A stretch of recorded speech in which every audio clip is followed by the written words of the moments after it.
Well, it's my great pleasure to welcome you all to this Africa in Perspective event focusing on West Africa. I'm the Deputy Director General here at the Royal United Services Institute in London, speaking from my home, however, not from our office in Whitehall.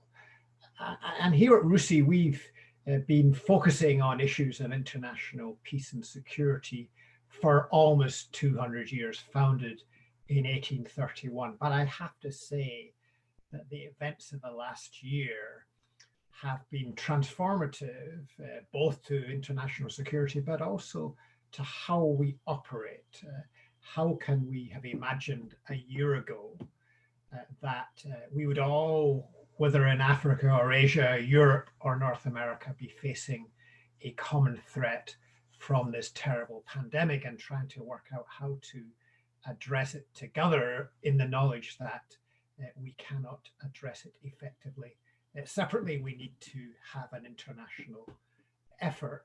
But there's also been an entirely unintended but fortunate side effect of this crisis, which is that we have all been forced to find new ways of communicating with each other remotely, as we are in this webinar, which otherwise I think we would have been much slower to do. So certainly our experience at RUSI, not least led by Andrew, who heads our Africa work at the Institute, but also our marvelous events people, is that so many of our events are now online.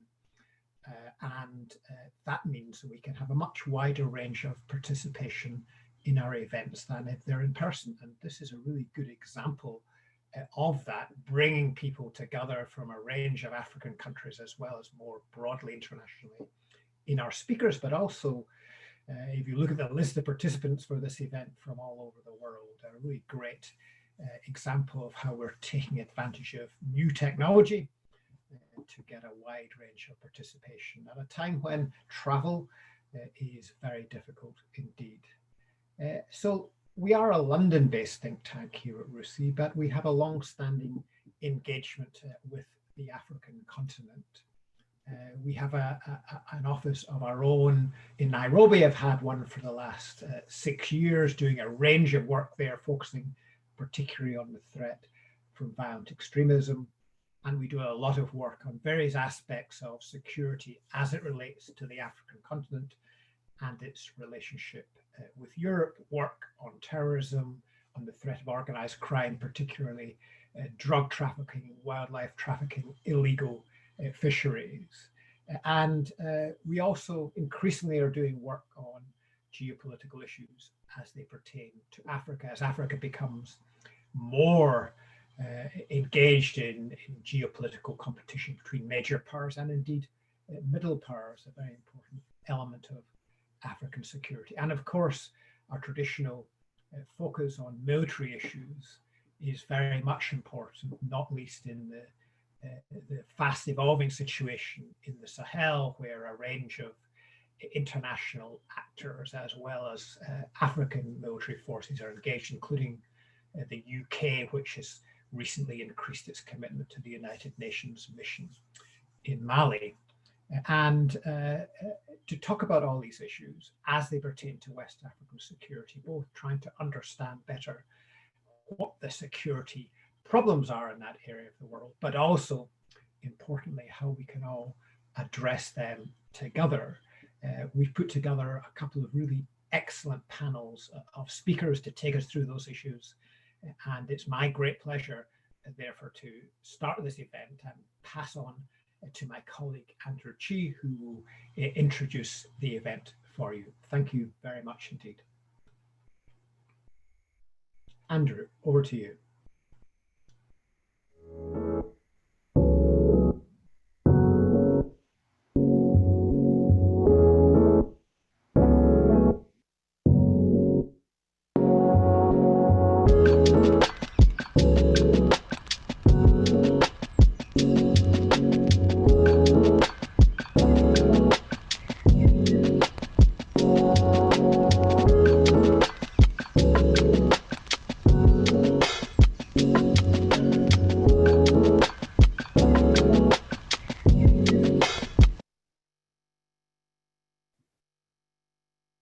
Good morning, good afternoon, and good evening, wherever you are around the world.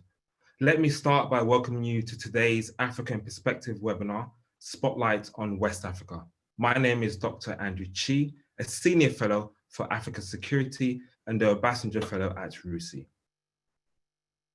Over the last few years, West Africa has seen a rise in violent extremism, increased levels of population dissatisfaction, the negative impact of climate change, and shifting patterns of localized conflicts between communities.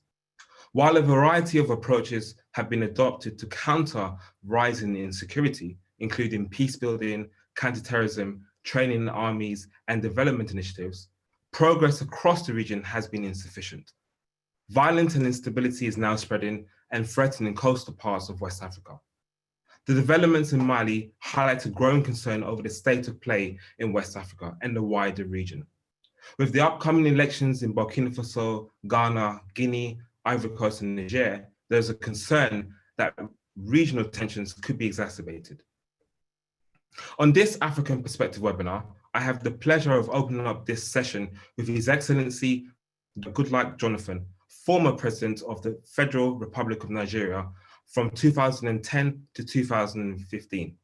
His Excellency is currently serving as ECOWAS's Special Envoy for Mali. He's also the chairman and founder of the Goodluck Jonathan Foundation, which aims to advance peace and prosperity across the African continent. Our second panelist is His Excellency Mohammed Chambers, who is the Special Representative for the Secretary General and the head of the United Nations Office for West Africa and the Sahel. His Excellency previously served as the UN SRSG and the head of the joint UN African Peacekeeping Mission in Darfur from 2012 to 2014.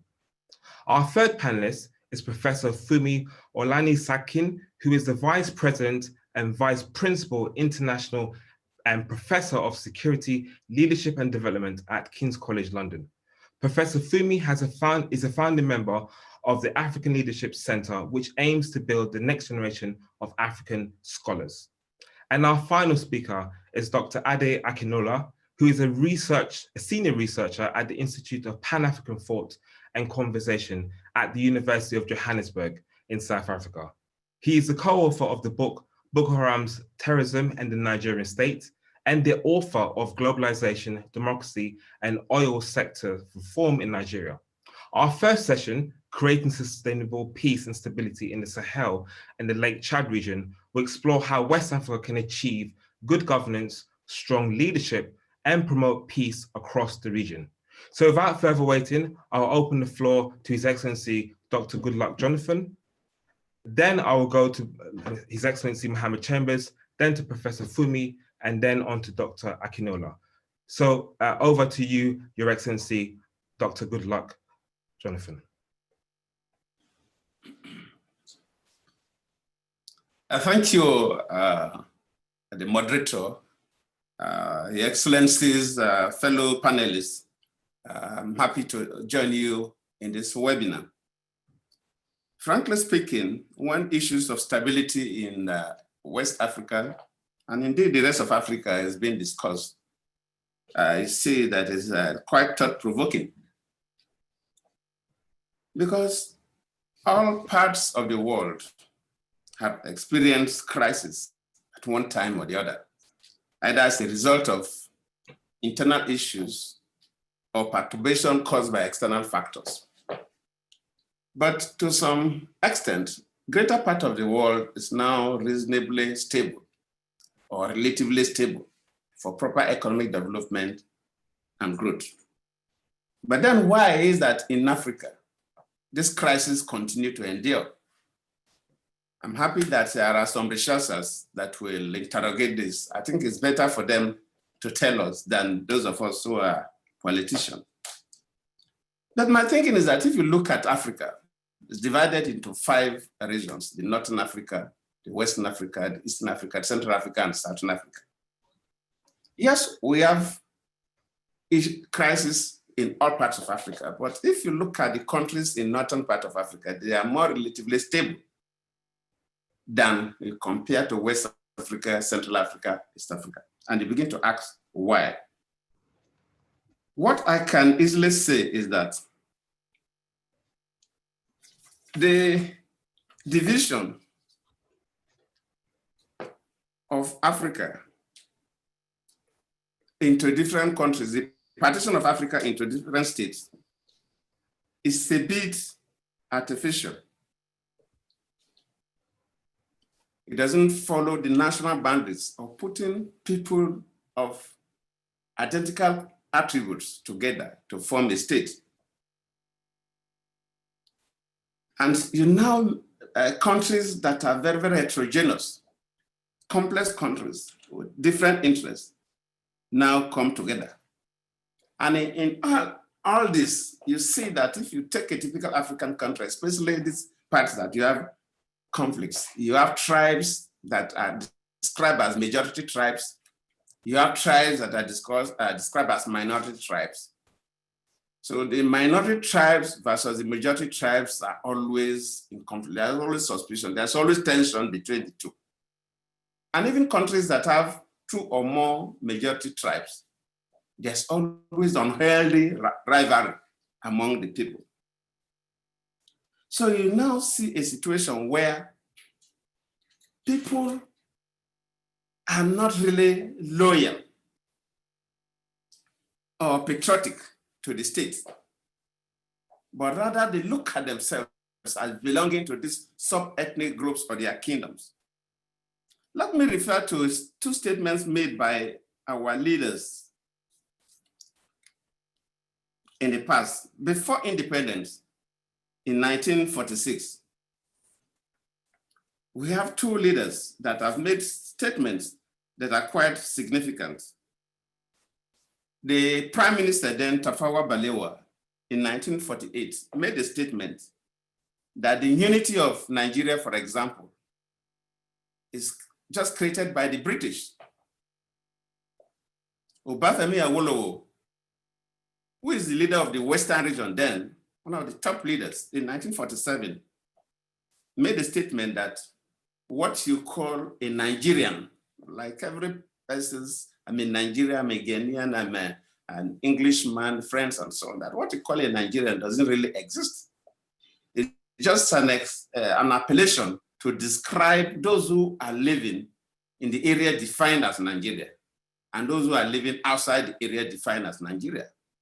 This was a statement made by Revered Obafemi Awolowo in 1947. That tells you the mindset of the people. So you see that because of this rivalry, this conflict among various ethnic groups that have been packed into one country by colonial masters who do not understand the history, the culture, and the geography of the people, put the people in constant conflicts. And loyalty, patriotism is no longer to the state, but to the tribes. So you see that this affects the process of recruiting leadership. Because when you get the leaders that are not supposed to be there, then you can all get these indices that could describe a state as a state that is fragile. Why is it that African states dominate the top hierarchy of the most fragile states? What is the fundamental reason? And of course, if a state becomes fragile, all the indices, the factors, weak institution, et cetera, that are the typical characteristics of fragile states manifest. The issue is leadership. Why is it that we cannot get the leadership that we want? It's because of this heterogeneous setting. And people now are more loyal to the tribes, to the kingdoms than to the state. This affects almost every aspect of life. And you begin to see that in most of these countries, you have equals that are no longer being treated equally, and unequals are being treated equally. And of course, philosophers will tell you that in a society where equals are treated unequally and unequals are treated equally, that indicates the high level of corruption, indicates systemic corruption in the system. So you see young people growing up with bitterness because of the simple fact that they come from a particular part of the geography of the country. They get disadvantaged. And they come from a particular part of the geography of a country, you get advantages. So leaders, it becomes so much of unhealthy rivalry in terms of recruiting leadership. You are voting based on tribal sentiment. You are not voting because you believe that the person you are voting for is competent to manage the affairs of the state. And this heterogeneity affects so many states. Even if you go to a country that is a model of democracy like the US. Recently, we talked about people carrying placards and demonstrating Black Lives Matters. The good thing about the US is that the institutions are very, very strong. So even though there is internal disturbance because of how heterogeneous the American system is, the institutions are strong and the institutions are able to manage the behavior of the human beings. But African states, the institutions are weak, first and foremost because of the way we recruit our leaders, which in the American system, the way they recruit their leaders is better than the way we recruit our leaders. There's a reasonable level of competence in terms of recruiting leaders. Every side to make mistakes in one way or the other. But in the African setting, if you observe elections across Africa, you really see that the voting pattern tilts towards the sentiments based on the section of the country where a presidential candidate emerges. That section of the country will have overwhelming support for that candidate. The other part will have less. So the voting does not really bring out the competent people who can bring the country together. All is not lost. I believe the only way we can resolve this is constant admonition and the encouragement of young people to begin to look at the issue of how we recruit our leaders. If the person from your tribe cannot give good governance to that country, should you support that person? It's so difficult now, but I believe with time, with the social media, and if civil society organizations like the people organizing this seminar continue to interrogate this topic and internalize it, then of course it will help to change the thinking, the mindset of the young people. The key thing that we are failing is the issue of democracy. Because of course, the whole of the world and of course in all African states, we are all advocating for constitutional democracy.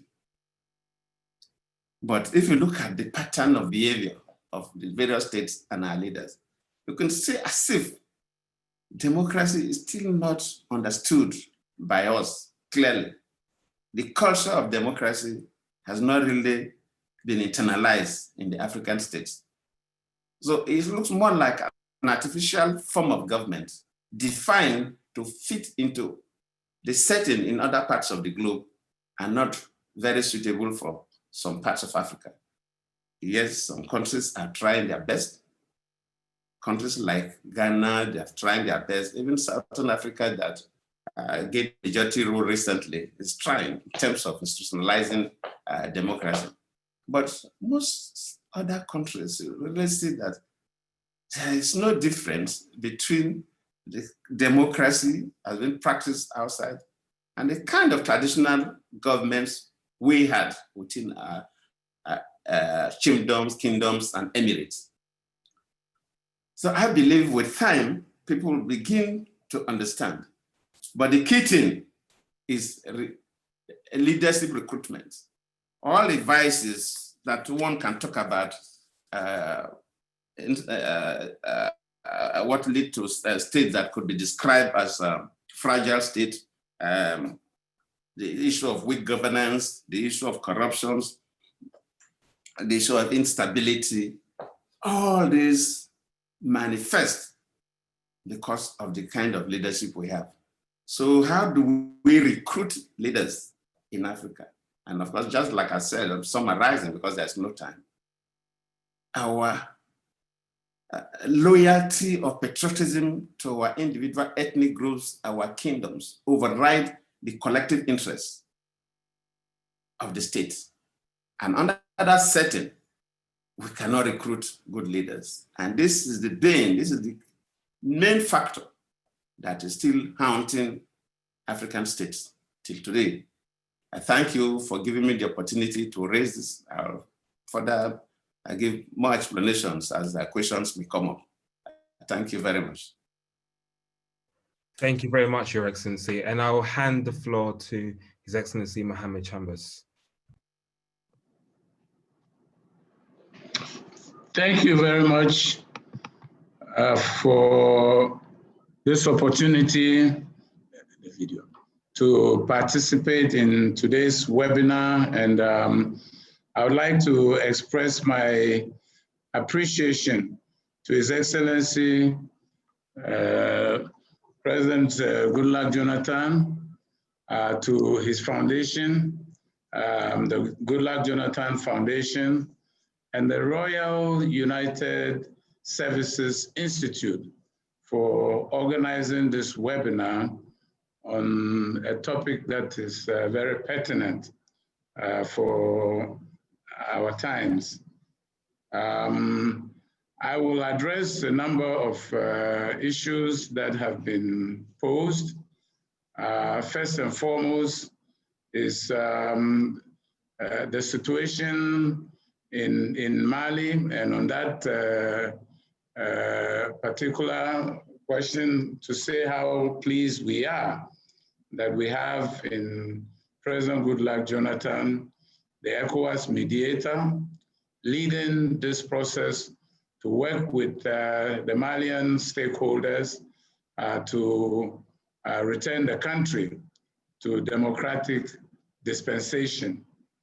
Some may ask, as indeed the question has been posed here, whether the fact that a coup has taken place in Mali is any indication that there is a desire to return to the past of military governance in our sub-region.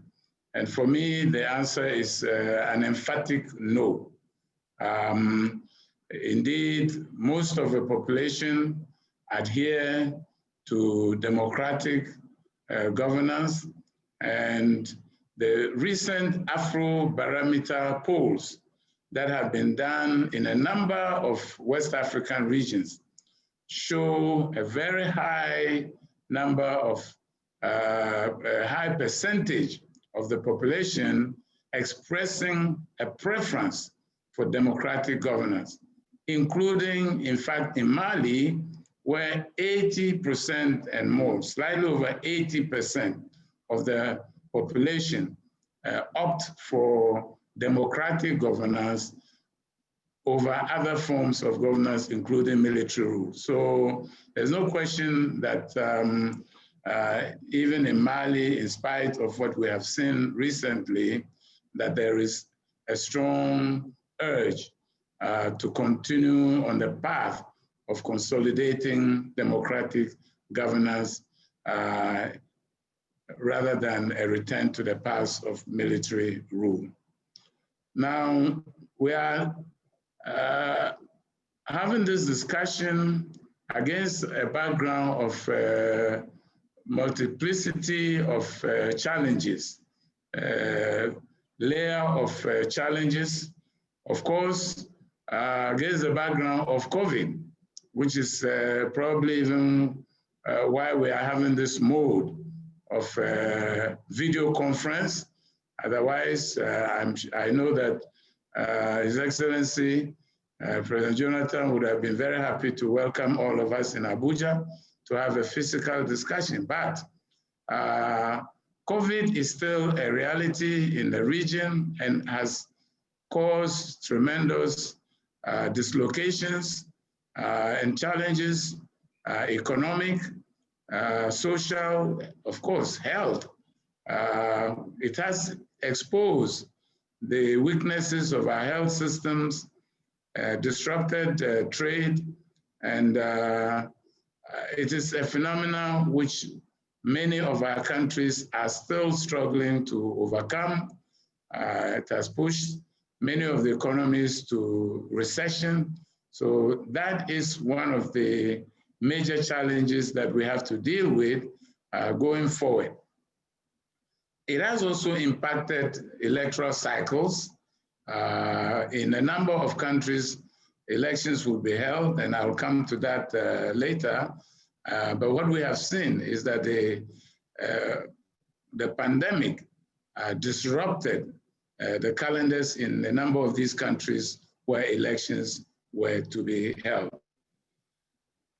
We also have a challenge of violent extremism and terrorism in the Sahel, in the 5 Sahel countries, and in the Lake Chad Basin area, northeast of Nigeria, in Cameroon, in Chad, and of course, in the Difa province of Niger. This continues to be a major challenge, threatening democratic governance, threatening the countries which have to divert huge resources into counterterrorism efforts, international community which is there finding ways in which it can support the fight against terrorism and violent extremism. Then we have the challenge of climate change and climate-induced conflicts, such as the farmers-herders conflict, which we have seen in a number of the Sahel countries, but actually even in other parts of the region outside of the Sahel, such as in the Middle Belt in Nigeria, and in countries such as Ghana, Togo, Benin, and even as far as parts of Cote d'Ivoire, where there are clashes between farmers and herders. We also have now, in this year, very keenly contested elections to be held in a number of countries. There were a total of 6 presidential elections to be held in West Africa. The first one took place in February before the advent, the full advent of COVID pandemic. But there are still 5 elections, some of which need particular attention. We have the situation in Guinea. We have the situation indeed in Cote d'Ivoire, where I am now on a pre-elections consultations.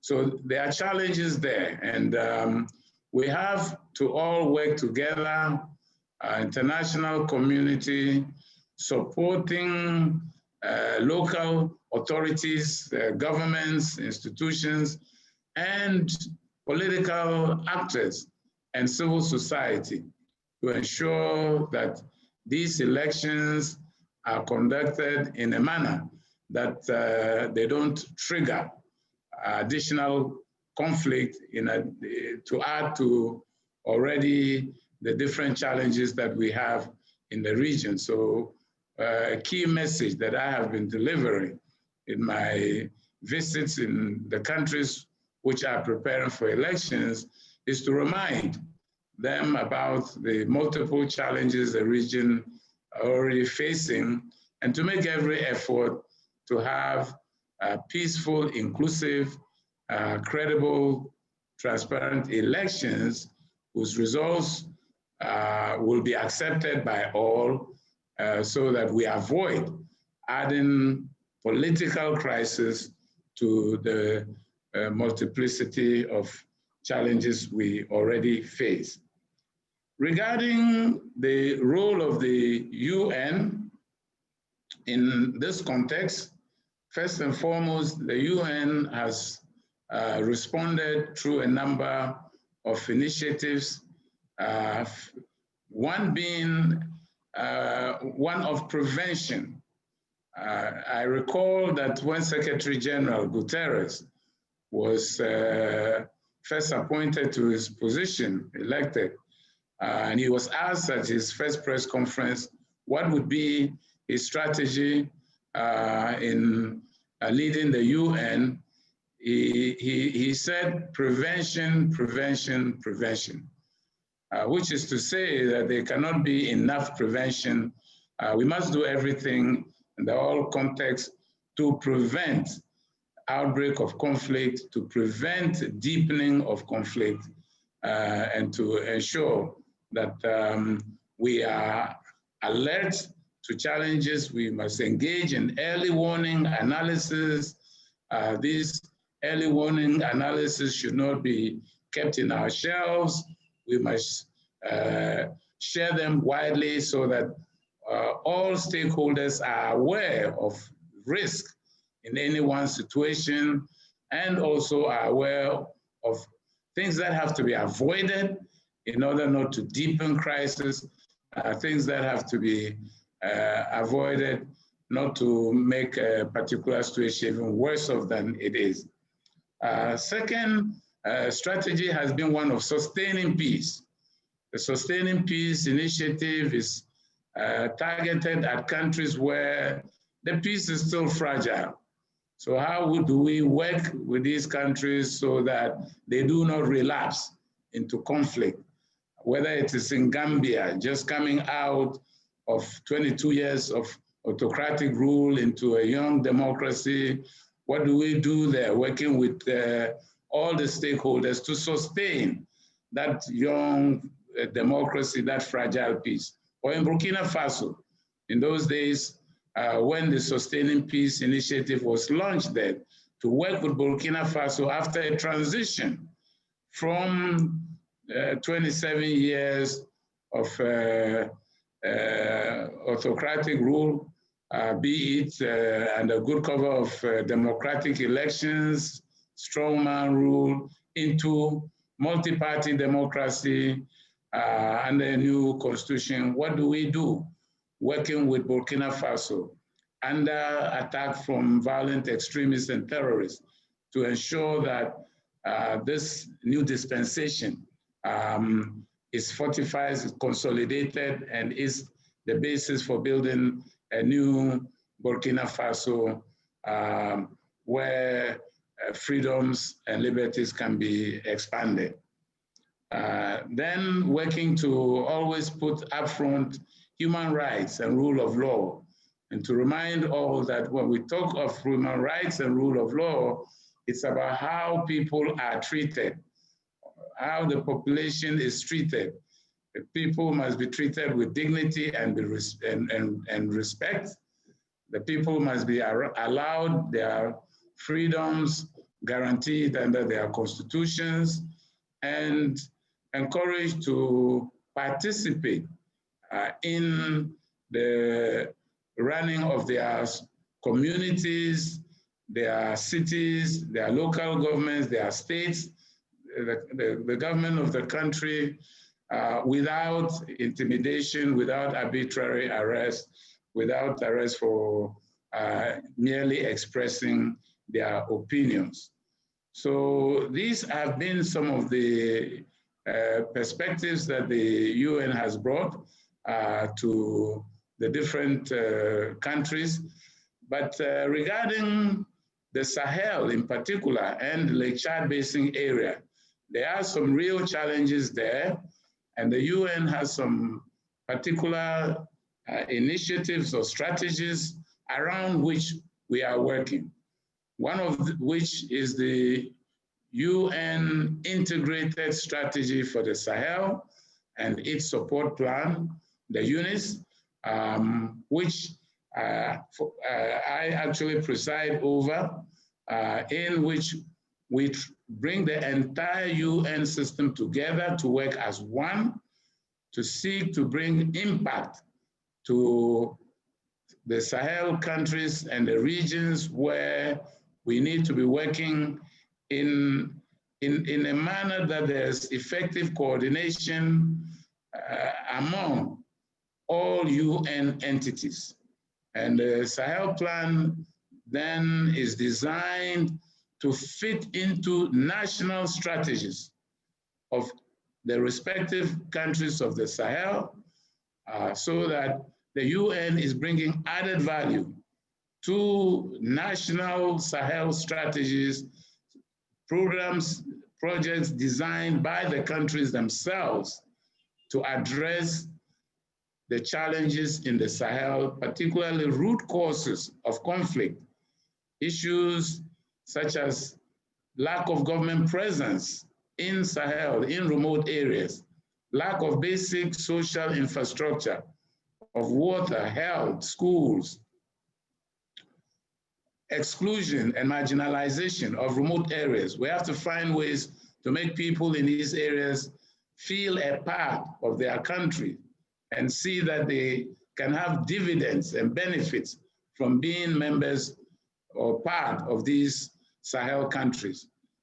Working with women and youth in these countries, because they constitute a major part, a majority indeed, of these countries. So we need to work very closely to ensure that girls are not only sent to school, but that they stay in school. We work with women on to understand their roles in society, help to address issues of population in a very informed and direct way, so that there will be a way in which the population growth can be in tandem with opportunities for livelihoods in remote and rural communities. The Sahel strategy is also one under which we make sure that the local participation is emphasized to have impact in local communities. The other strategy is the Lake Chad Stabilization strategy.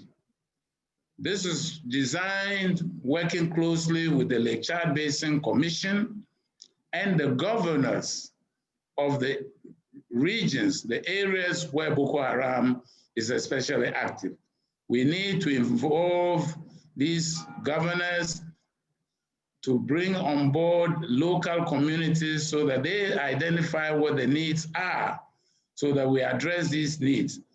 We must work on prevention, again, in this sense that we address the root causes of grievances, the root causes which will lead young people to tend to drift to violent extremist terrorist groups rather than be part of society, be part of a process that can benefit them. Because we know that going with the terrorists is going the wrong way, is going towards a path of death and destruction.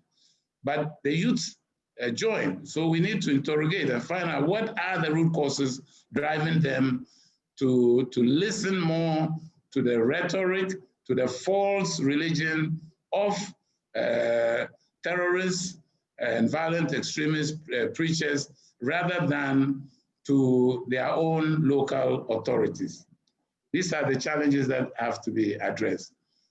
We also need to work mobilizing the entire international community on initiatives such as Sahel Alliance, many well-meaning friends, countries which have different strategies and initiatives in the Sahel to address these underlying causes of extreme poverty and marginalization in the Sahel. Coming back to the elections, because that is the current challenge facing 5 of the countries, but the outcomes could have impact on the regions. We, as UN, like to work very closely with the regional organization, in this case with ECOWAS. So we work hand in hand to ensure that we create an enabling environment in these countries for transparent, peaceful elections and create a culture of democracy and responsible leadership, such as was demonstrated by President Goodluck Jonathan himself, which gives him the moral leg to stand on and be the peacemaker that he is today in our sub-region, where leaders should understand that there is life after presidency. And leaders should understand that when you conduct an election, the parties participating, the individuals participating in an election should have an understanding that the final decision is with the people. They can win or lose. And if you lose an election, you go back to the drawing board. That is those who want to continue in politics, see where you went wrong, come up with new strategies. Losing an election should not be a license to bring down the whole country. And patriots do not behave in that way. And that's why President Jonathan will continue to have the high regard and respect that he enjoys today. So that is the task that we are embarked on, working closely with ECOWAS to ensure that institutions also act and behave professionally in a neutral manner. The electoral management bodies in countries where they have constitutional courts which play a direct role in elections, these constitutional courts, national institutions for regulating media and ensuring equal access during campaign times, etc., etc. These national institutions should act in a professional and neutral manner to create the level playing field for all political actors. Violence should be eschewed at all costs. There's no place for violence in democratic elections. We must watch our statements so that the campaign should be about ideas, what each party or each individual seeks to do for the country if or when elected. Not about ethnicity or religious affiliation or regional differences or raking up issues that foment hate and division in the society. Also, we must be mindful that events in any one country impact the sub-region. No one needs to draw attention that elections poorly conducted in Mali led to a crisis which the whole sub-region is now grappling with. That is why President Jonathan, instead of enjoying the calm and serenity of his home, is today in Bamako trying to make peace. So these elections have implications for the entire sub-region in Côte d'Ivoire, in Guinea, in Ghana, Burkina Faso, and Niger. Attention should be drawn to the fact that every effort should be made to have inclusive, participative, free and fair, credible elections, elections whose outcomes will be accepted by all so that the country can move on to tackle the other existential challenges that I've already outlined. So let me leave my presentation here for now. Of course, we'll be very happy to take any questions or contribute further to the panel discussions as we move on. Thank you very much for the opportunity. Once again. Thank you very much, Your Excellency. I'm going to hand the floor to Professor Stimi. Thank you very much, Andrew. Let me say thanks to the Excellencies. President Jonathan raised some vitally important questions around leadership, and Dr. Chambers, Your Excellency, very good to see you again. But I think let me dash through the points I want to make. I'm aware that the time is going rapidly. I want to make 3 sets of points in response to the questions that have been raised. One takes us back to history and how we have much of the same, regardless. Dr. Chambers has done excellent work in the region, both from his days in ECOWAS and also at the UN. The principles he articulated will remain principles. The underpinning history of the state, of the African state, and the leadership notion that we have, I think has haunted us for a while. And that underpinning history is one of a handover of a concept of security that Africa had no choice about. And the linkage between that notion of security, defined in all the ways we've ever known, so I don't want to really go down to that at the moment. And the state, the notion of the state that was handed down from the colonial system was never really negotiated. We're not members of those states on the terms. We did not negotiate the terms on which we'll live together in those states. Some have been more successful as they've tried to muddle through to renegotiate the state.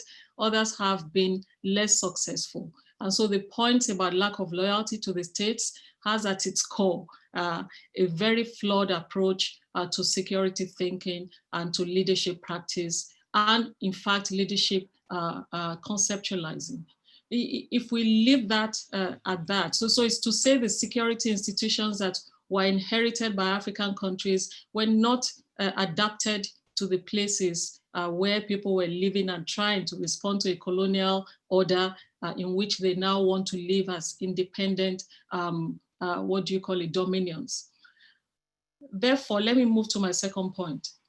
So if we're talking about that historical haunting of handed down ideas of the state and of security, which ordinary people did not have a part in, we're talking about a handing down of a security system to an elite body that has governed in a particular way.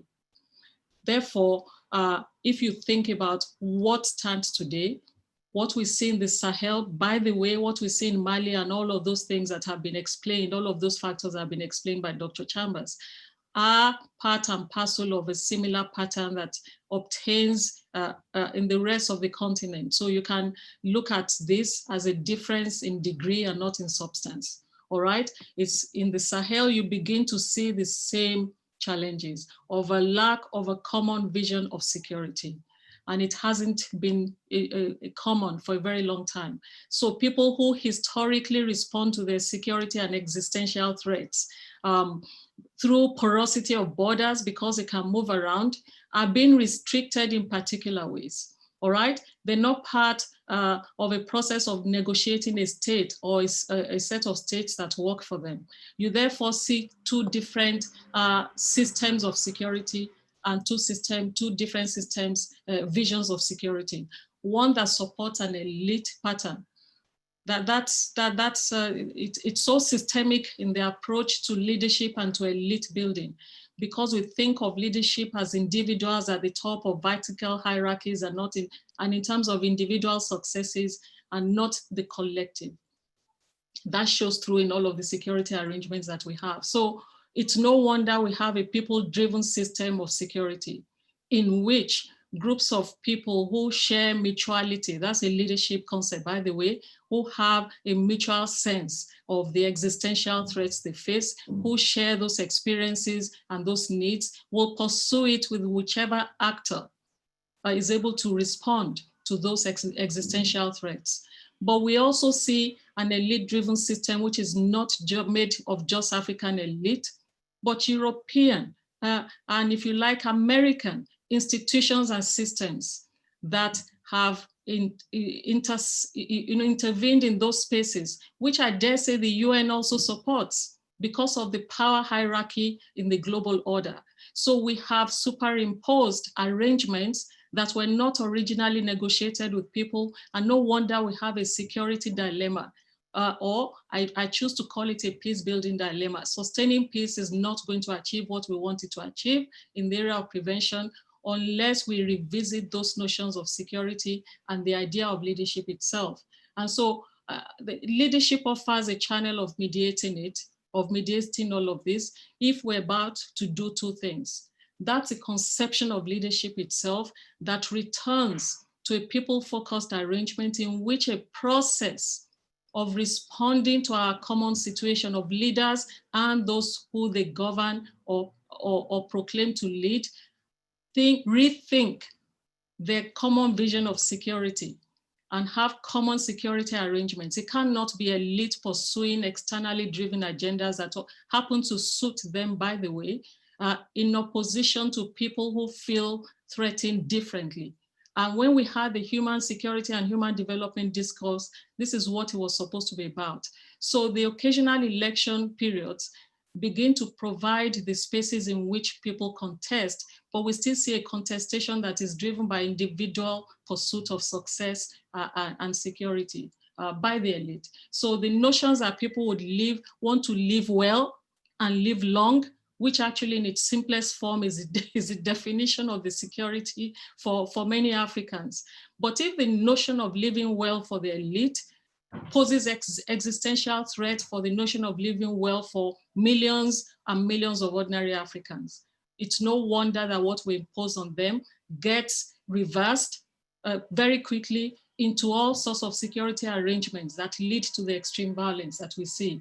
Therefore, as I conclude, I think we need to think very deeply about a future in which the young people that President Goodluck Jonathan is talking about, who he wants us to reinterrogate this space and wants young people to have a different, it cannot be on the same basis as before.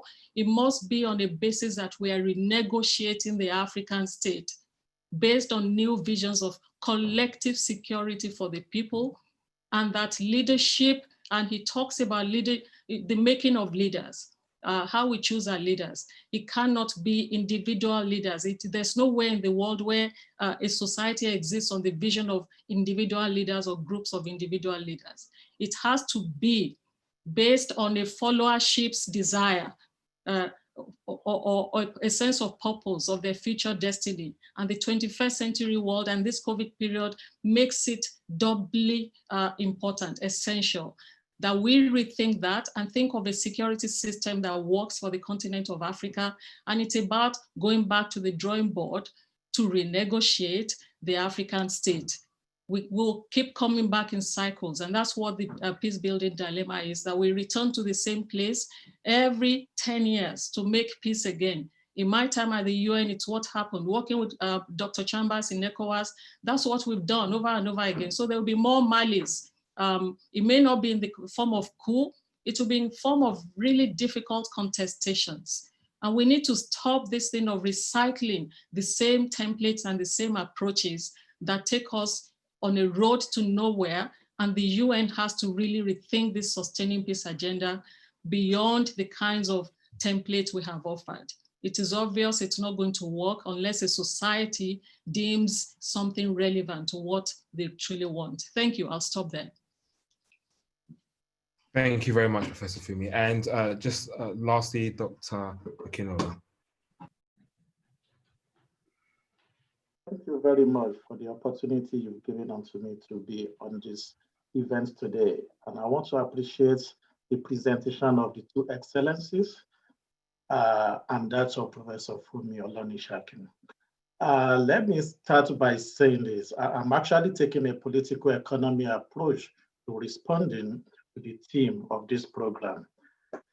You know, if you look around, despite the intervention of the joint force of the G5 Sahel, then the UN Integrated Transition Assistance Mission in Sudan, and the West Africa Multinational Joint Task Force, and also the efforts of the UN Office for West Africa, the National Armies of States, and the 15,209 UN peacekeeping missions and other fresh troops in the region, we still notice that the Sahel region and West Africa is still under siege.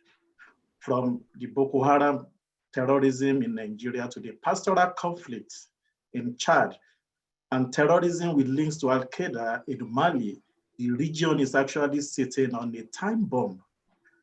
Out of the countries in this region, at least we have 4 countries that are presently involved in active armed insurrection.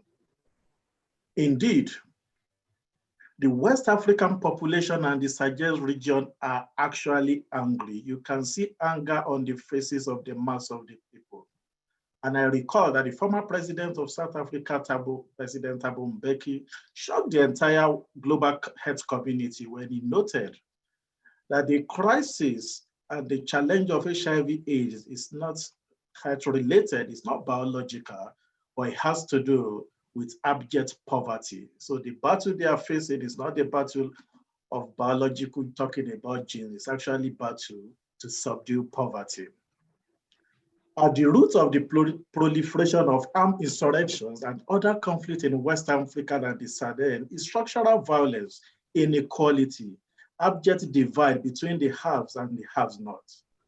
It is actually informed by the crisis of the belly. From the north to the west, there is no military force, no amount or numbers of UN security operatives can subdue any crisis that is inclined and driven by poverty. It is extremely easy to focus on the rebellious group that we can name today. What about oil bunkering going on in Nigeria?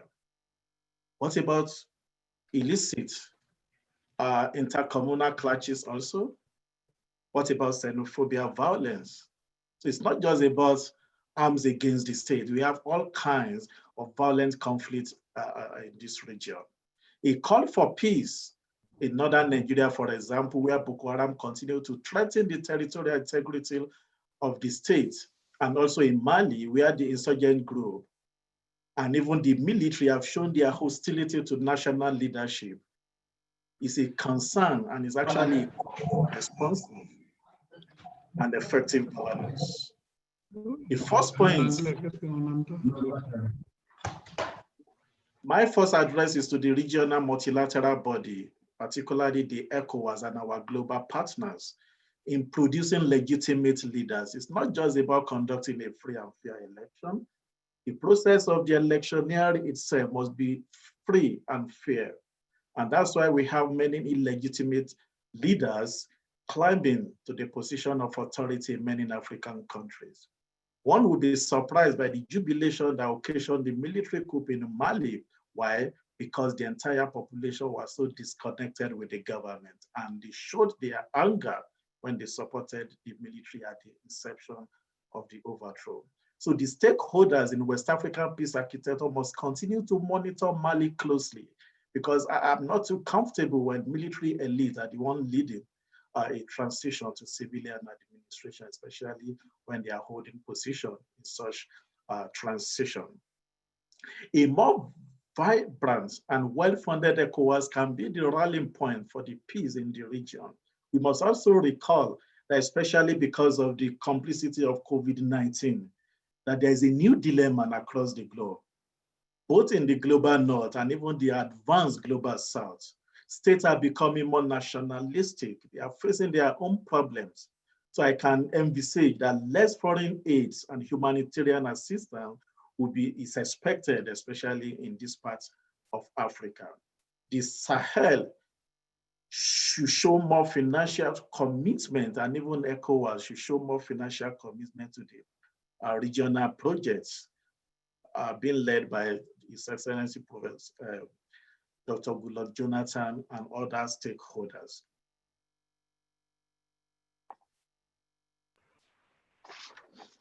We have talked about rethinking state formation, but let me just say that it is not too late to begin to have another conversation on nationhood or statehood. I know people did not agree to come together to form a union like we have in Nigeria. We had the two northern hemispheres were amalgamated in 1914. But we still have the opportunity to redo whatever damage the colonial powers did in 1885 during the Berlin Conference. We also have to rethink the place of modern states in societal development in today. The states, most of the time in West Africa and even in the Sahel, have become a problem to be resolved. The government have become the problem, not even trying to offer solutions to societal problems. The security development nexus is very real, and I know that without security, every attempt at development is an illusion. And without development, it is extremely impossible to attain sustainable sustainable development. So we have to partner to make sure that the West African region and the Sahel region return to normalcy. Over to you, Dr. Andrew. Thank you very much, Dr. We don't have much time, so I'm gonna ask one question, and hopefully we're gonna have to, unfortunately, gonna have to wrap up this session. So the question really is a mixture of what Professor Fumi has mentioned and spoken about, really pertaining to the second aspect, which is around security. But there's a question is coming about the Chinese activities in Africa, and I wonder if we can combine that question with the question about how the African continent moves away from this militarized approach, which Professor Fumi has concluded won't solve African issues, particularly because it's not got an Africa focus or an African centered approach to dealing with this. And I would throw that question at Your Excellency, Dr. Goodluck Jonathan, and then Mohammed Chambers, and then back to Professor Fumi, and then we'll wrap up there. Yeah. You want me to respond now? Yes, please, Your Excellency. The first is on...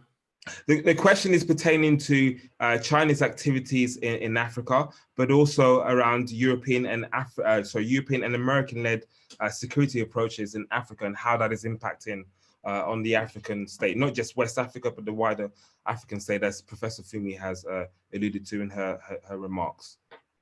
Thank you so much, and I have to thank all the participants in this webinar. I appreciate your contributions, and it was quite thrilling to me. I hope I had the opportunity to have a conversation with you privately. The issue of China in Africa, a lot of literature, comments, especially in the new media. The key thing is the issue of African states looking for development. There is absolutely nothing wrong in terms of a country that have more resources going to invest in another country. But we agree that the Chinese approach to development is a bit skewed, in the sense that if you are borrowing, as a state, you are borrowing money from a bank in China, mainly government-controlled bank, the contractors that will do that project must be the Chinese company. And that has created a major problem. Because if you must develop Africa, then you must also encourage Africans to participate in the economy of Africa. You must create jobs for young African engineers and others. And if you borrow money to develop Africa, and all the key actors in that project, assuming you borrow $5 billion for a railway project, for a major project, and if 90% of that money goes back to the country you borrowed the money from, that no significant part of that money impacts the local economy, then you have done almost nothing. If you build the best roads and your people cannot use the roads, then the road becomes useless to the people. So I always advocate that it's good to take money from China or any other country to develop. But the Chinese authority must re-examine this idea that the countries that take the money have no choice of a contractor. And of course, the country also, to some extent, have no choice as to the workers. How do we encourage the African engineers, the Africans that are into those industries, that sometimes even laborers are brought in? Those are areas that really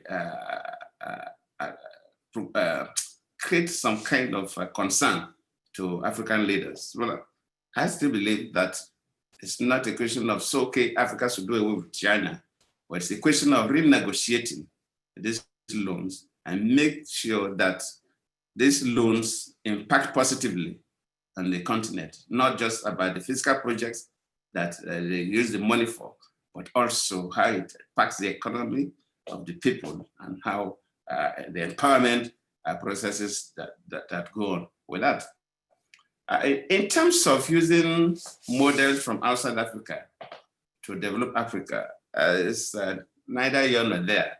Just like Professor Fumi did the analysis, we come from somewhere and we are in a particular position now. It will be difficult for us to rewrite the history. It will be difficult for us to reverse back to the pre-colonial days and remodel Africa based on various kingdoms, chiefdoms, and emirates. But we have our states, and we can make the states work. And we can only make the states work if we can reposition the young people to begin to know that we cannot recreate our states. We have the states, and we must use our diversity for strength, not for destructive purposes. Yes, models developed outside Africa may not fit in exactly because of our own circumstances. But we have the people in academics, technical so that can remodel this, readapt this to suit our own circumstances. So we may not fix something hook, line, and sinker, but we may take an idea and reanalyze and redefine that idea in a way that it will impact positively on the continent. That has to do with the leadership. Of course, some people didn't feel that the democracy we practice. Why not do we introduce some African aspects to the democracy if the purely Western style of democracy does not fit into our own system of governance? We have governments that are headed by executive presidents that are very powerful. We have governments headed by prime ministers. So there must be different models, and the political scientists are there to re-examine. Luckily, one of the contributors, a political economist, of course, look at it from that aspect. So the political scientists too should come up with their vision. Do we really need to modify our constitutions and make sure that some of these conflicts are avoided? For example, I'm here in Mali. I'm supposed to be in Abuja having this conversation with you because of the crisis in Mali. And one of the things we suggested to them is that, look, 8 years ago, I was there in Mali because there was a political stalemate, military intervention. The president was forced out. Interim government was set up. Elections were conducted 2013. Now 8 years, another political stalemate, military intervention. We're negotiating about setting up interim government, which will be inaugurated tomorrow. What is the guarantee that another 8 years or thereabouts, this whole circle doesn't come up again? And I said, why can't you? We are not saying that elected presidents will be angels. Yes, a president could be found to be one thing that you will want him to live. Why not introduce a process in your constitution that if a president is not good enough, you follow that constitution and remove the president so that you don't set up the region or the entire global community into tension. If Malians had a process of removing the president and they follow that process based on their constitution, ECOWAS will not even get involved. There will be nothing like sanctions. EU will not be involved. AU will not be involved because they have followed their constitution. So why must you have a constitution that there is no process of removing president? The only way you remove a president you perceive not doing well is for some group of people to instigate young people to go on demonstration riots. Security people will come, and at the end of the day, some people will die. The tension will be so much. Then military will come. And I think we Africans must not go that hog.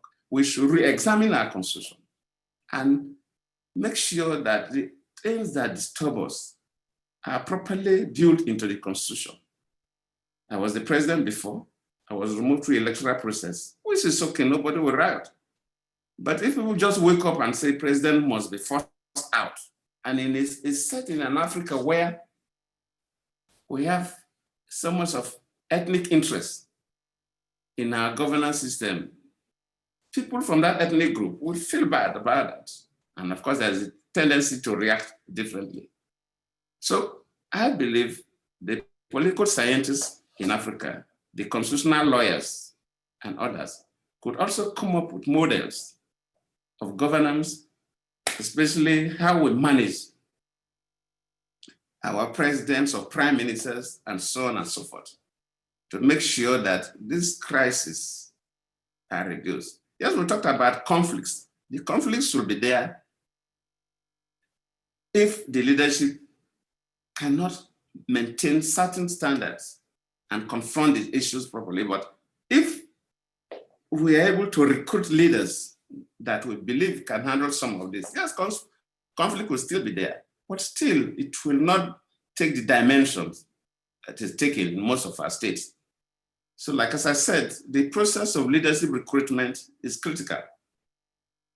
And the only way to avoid that is for the African countries not to be so influenced by ethnic interests whenever they are recruiting their leaders.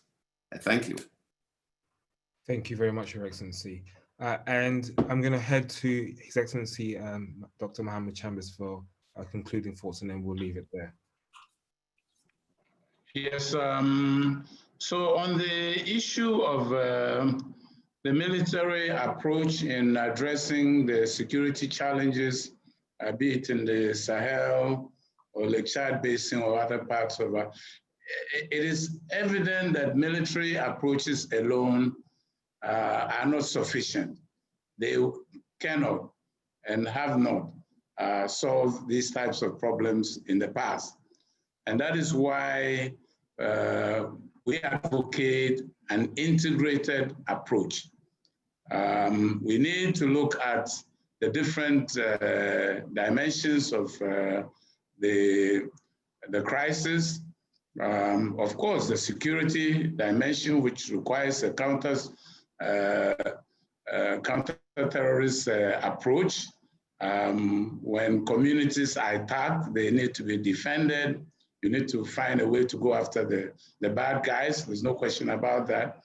But at the same time, start looking at what I had talked about regarding the root causes, the lack of the underdevelopment, the neglect, the lack of basic infrastructure. You go to some of these communities and in all frankness, they are living in the 18th century.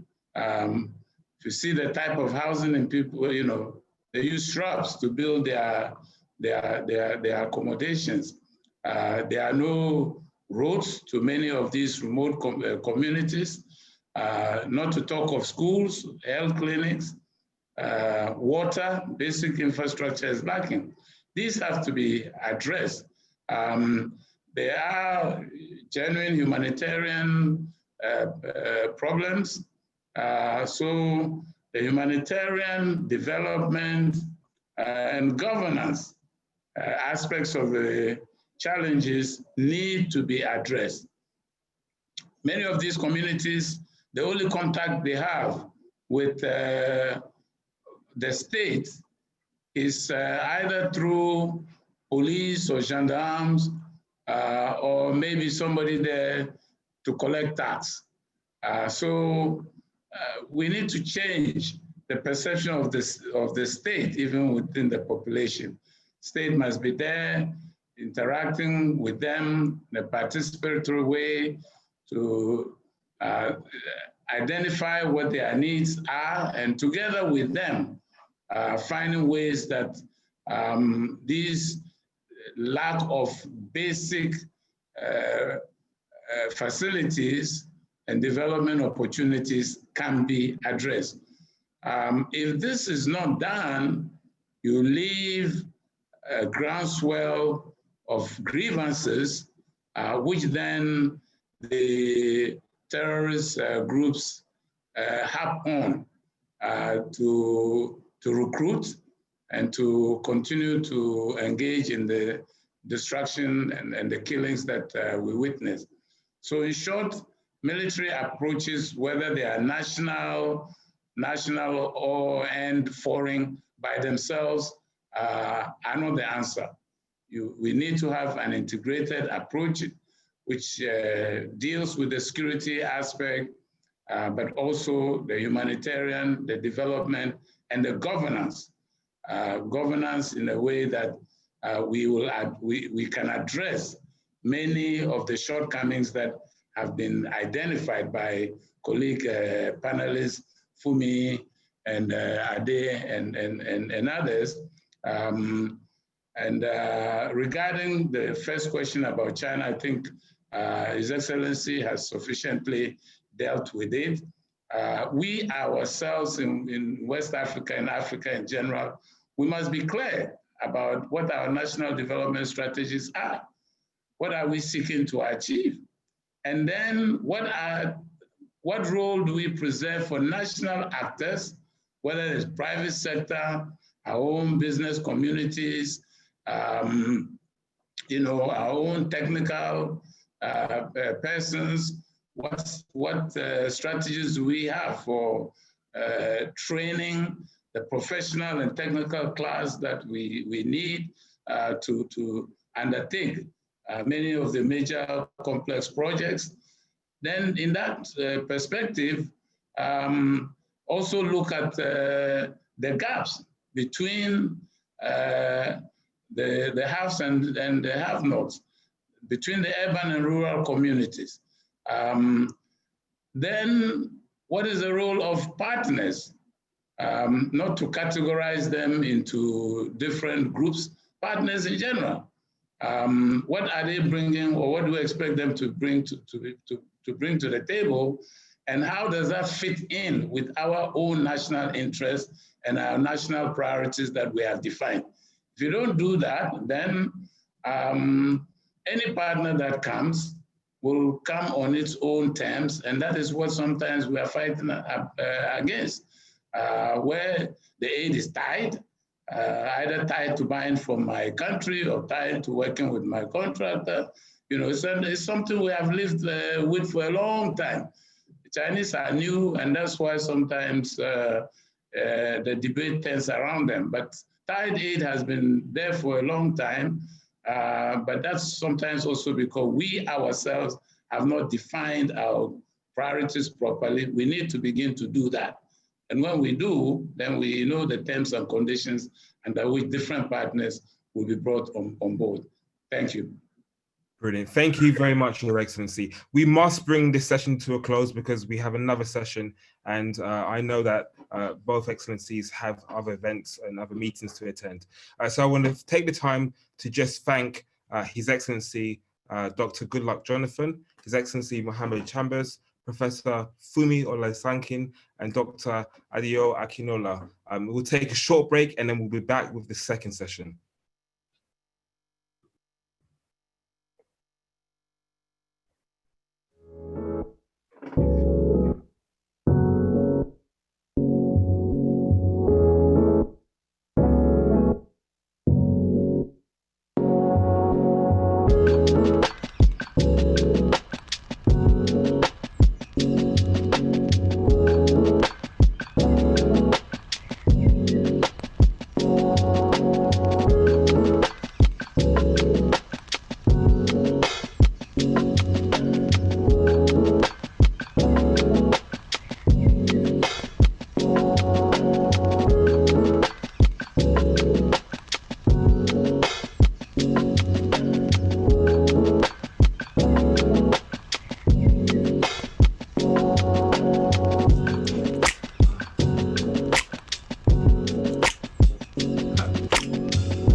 For those of you just joining, my name is Dr. Andrew Chi, a Senior Fellow for African Security. We've just had an outstanding first session, and on this panel, we will discuss the role of ECOWAS and the United Nations in managing political crisis and conflict in West Africa. Panelists will discuss the role of ECOWAS, or the role ECOWAS is playing in advancing peace and good governance in West Africa, and how the region can restore law and order in states affected by conflict and civil unrest. On this second panel, we have today with us His Excellency Jean-Claude Brou, who is the President of the Economic Community of West African States, also known as ECOWAS. His Excellency began his professional career at the IMF in 1982. He served as a senior economist at the IMF and the IMF's resident representative in Senegal. Until his appointment as President of the Commission, His Excellency served as Minister of Industry and Mines in Côte d'Ivoire since 2012. Prior to that, he was the Economic and Financial Advisor to the Prime Minister of Côte d'Ivoire from 1991 to 1995. In 1996, he was named Chief of Staff to the Prime Minister.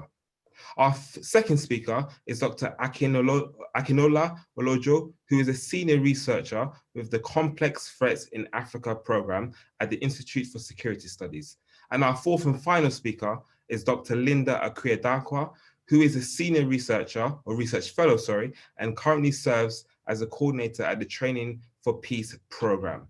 So without further waiting, I'll open the floor to His Excellency Jean-Claude Brou, and then I'll go to Dr. Akin Alola, and then on to Linda. Your Excellency.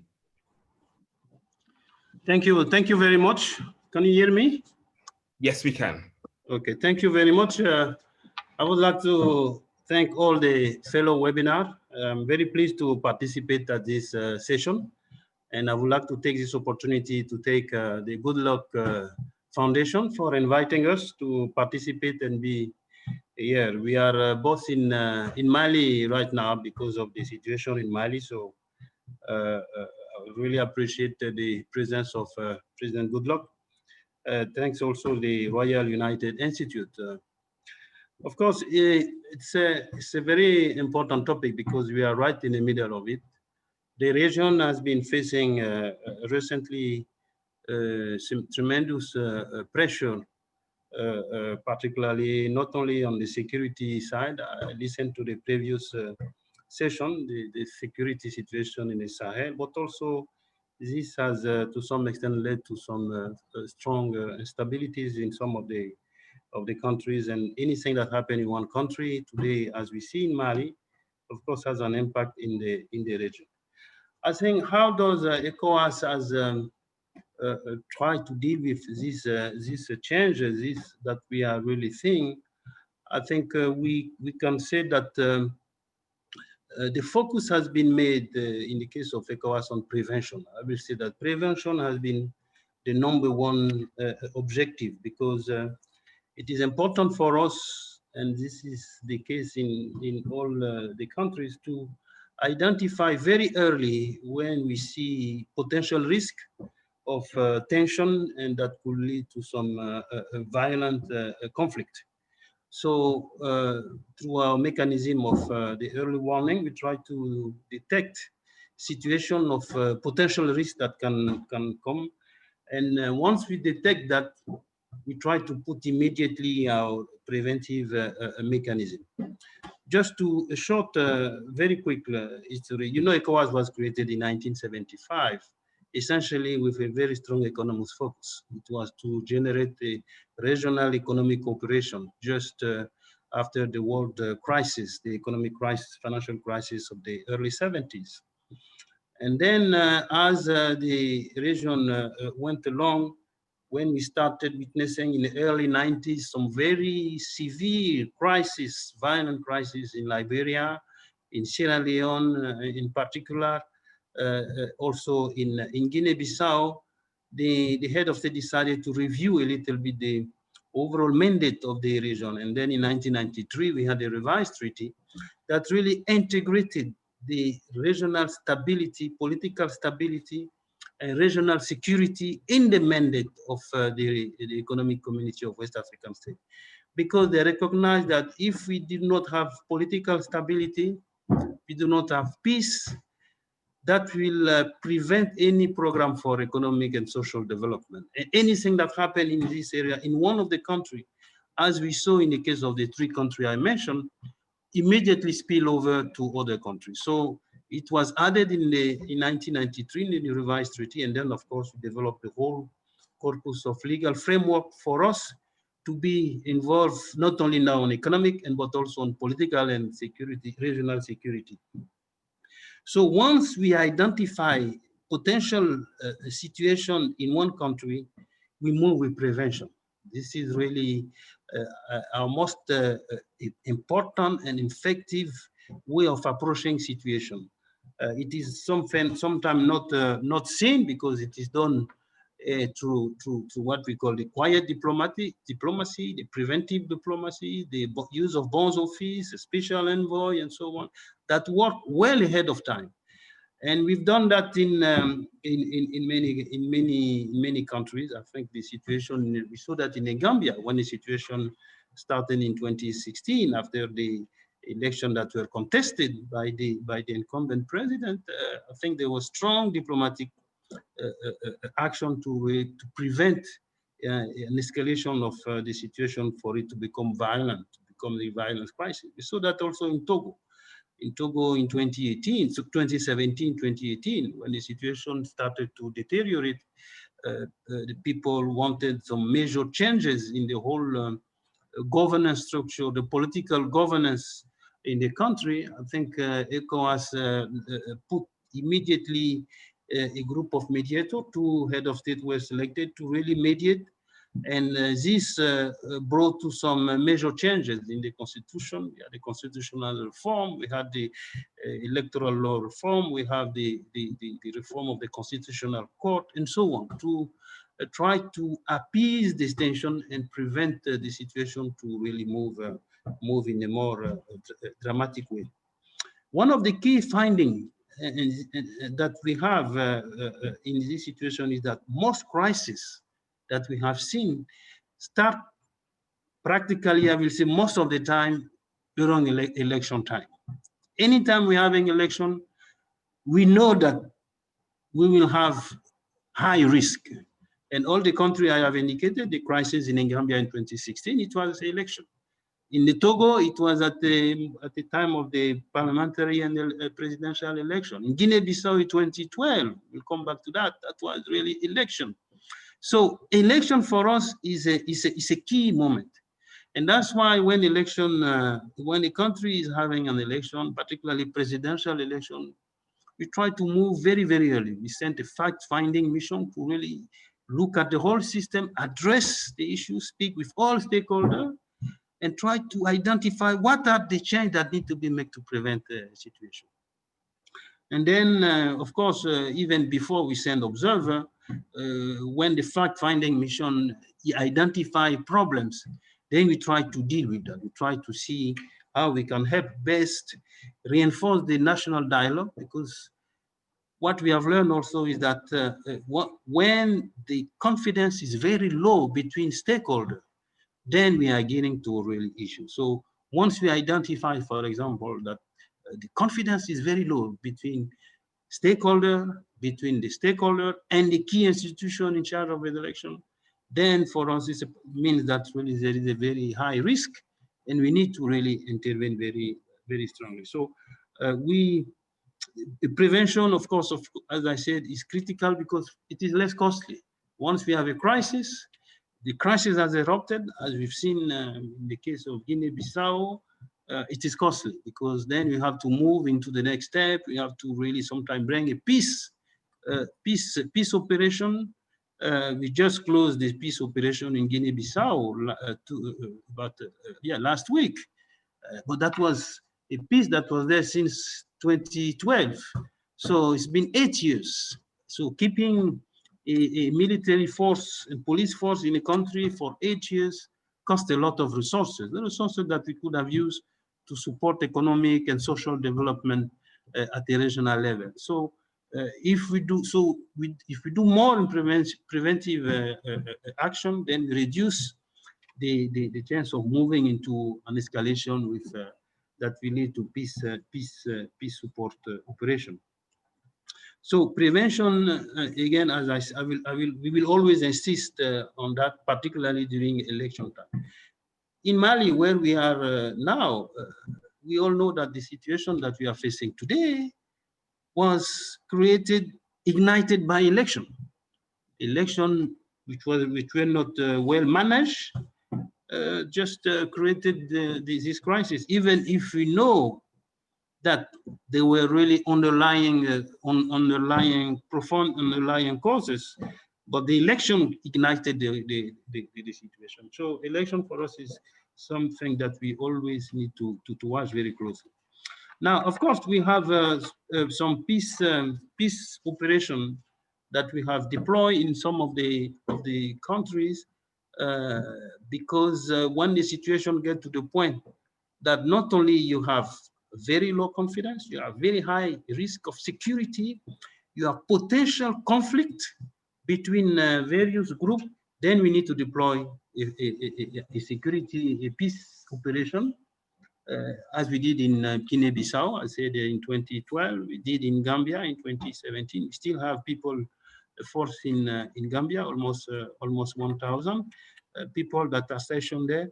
And their role is really to at least try to stabilize the situation, help by maintaining the peace, help make all the reforms that are necessary to move to a normal situation, to preparing election and so on in the best condition, because we cannot do that if you have security in an environment that is always very, very, very tense.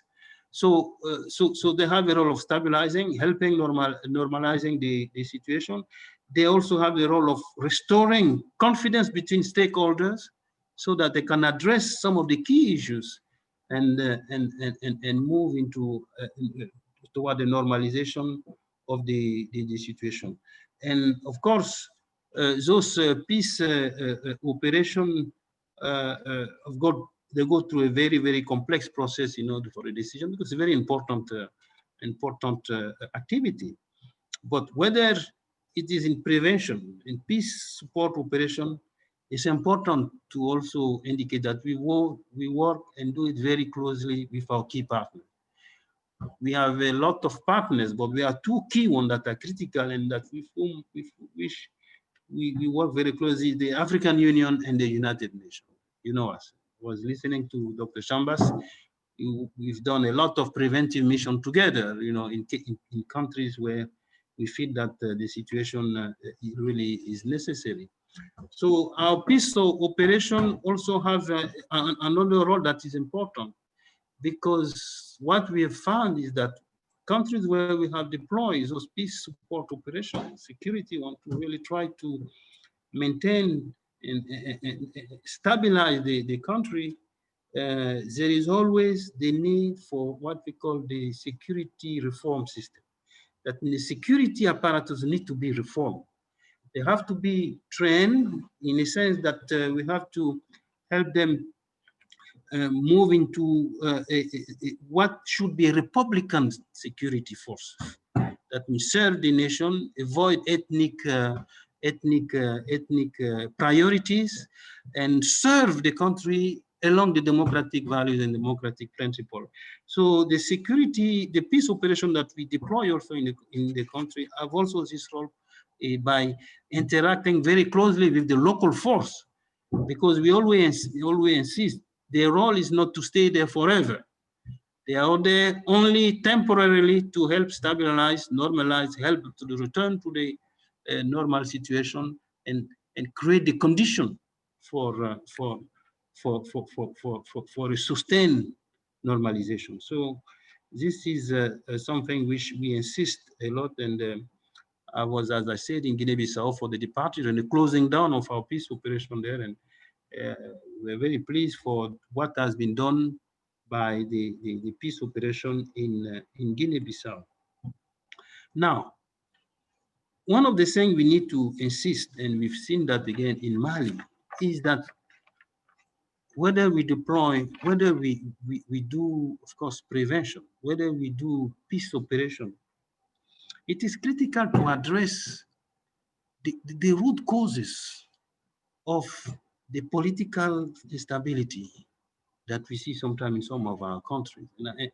Because unless we address them, and those are medium and long-term issues that need to be addressed. The first thing we need to really address is really we need to reinforce the institution. Institution need to be strong. Because what we have found is that in most countries where we have to intervene either in prevention or peace operation support, is we find institution sufficient weak. And that's critical. Situation in Mali, again, the example in Mali, the crisis was ignited because poorly managed election by the institution. And those institutions, because of the lack of the strength of the institution, there is no confidence. People do not trust the institution. People have lost confidence in their institution. So you have to rebuild that. People have to trust the institution. And this lack of confidence has made people not really, it has impacted what we call the governance, the political governance, that means through election processes. You see, people do not trust institutions to ensure proper election. Now, mind you, you don't find that everywhere. You know, I mean, we have 15 countries in ECOWAS, and we've seen countries where institutions are sufficiently strong, and institutions have a low election process to be carried out very well, and have led to changes in opposition winning.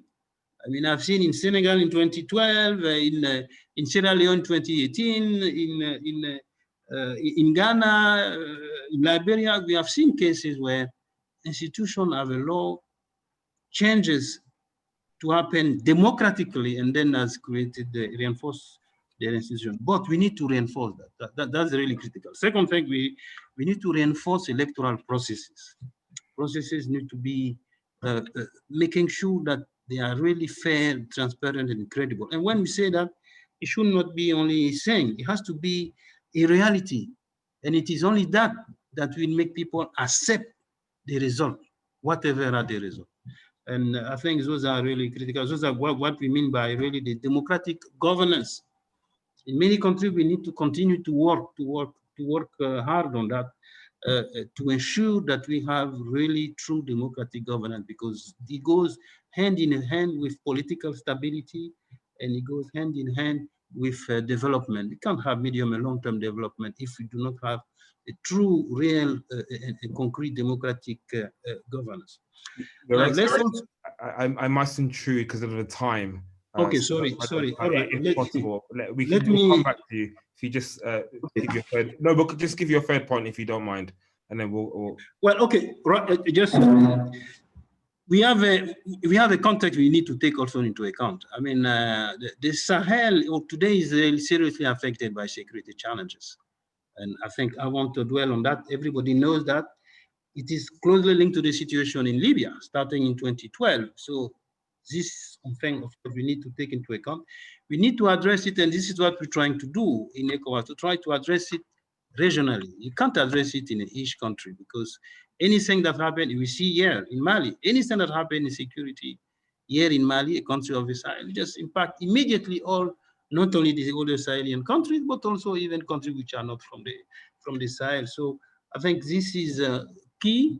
And in addressing that, as we have also noted, and we are working on that, it goes beyond the purely security side because there are big development challenges.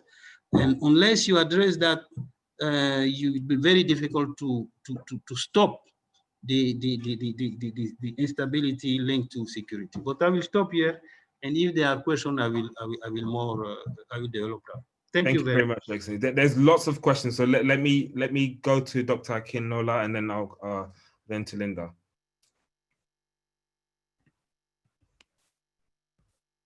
Yeah, thank you very much, and good afternoon, everyone. Your Excellencies, distinguished co-panelists from the previous session and this one. I appreciate your thoughtful contributions. So it's a public holiday here in South Africa, and I'm pleased to join this conversation nonetheless.